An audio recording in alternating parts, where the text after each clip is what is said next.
Good morning po sa lahat. Isa pang maliyugto ng ating daily Bible blessings.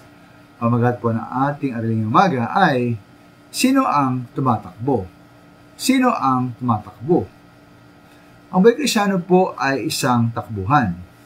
Ngayon po sa Hebreo 12:1, sabi po roon, buong tiyaga tayong tumakbo sa baligsaang ating sinalihan. Sa unong Korinto naman po, 9:26, sabi ni Pablo roon, hindi ako tumatakbo ng walang potunguhan. At di ako sumusuntok sa hangin. Kailangan nga po ang disiplina dahil isa lamang ang nagkakamit ng gantimpala.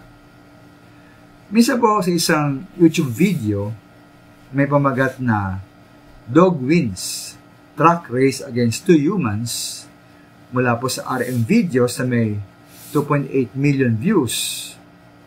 Nakita ko po roon na aksidenteng sumali, isang takbuhan, ang isang aso.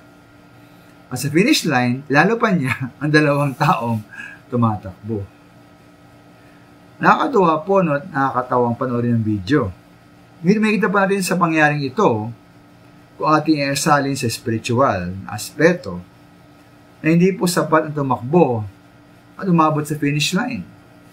Dapat tayo po, ikaw, ay isang manakbo na karapat-dapat tumakbo, hindi isang aso lamang. O maaaring marami pa tumatakbo ngayon sa iba't ibang uring takbuhan, tumatakbo para tumanggap sa finish line ng gantimpala. Maaaring pera at yaman, maaaring magandang trabaho, propesyon, o malagong negosyo, o upang sumikat at makilala, matakbo upang maging makapangyarihan, halimbawa sa gobyerno, may tumatakbo para mahirang o maboto sa isang mataas na posisyon. Ngayon pa naman ng maminamahal, ang tanong pa rin ay, sino ba ang tumatakbo? Tao o isang aso lamang? Sino ba dapat tayong tumatakbo? Anong sabi ng Biblia?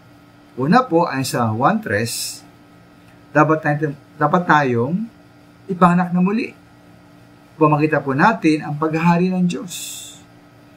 Ayan po sa 2 Korinto 5:17, dapat tayo makipag-isa kay Kristo at maging bagong nilalang.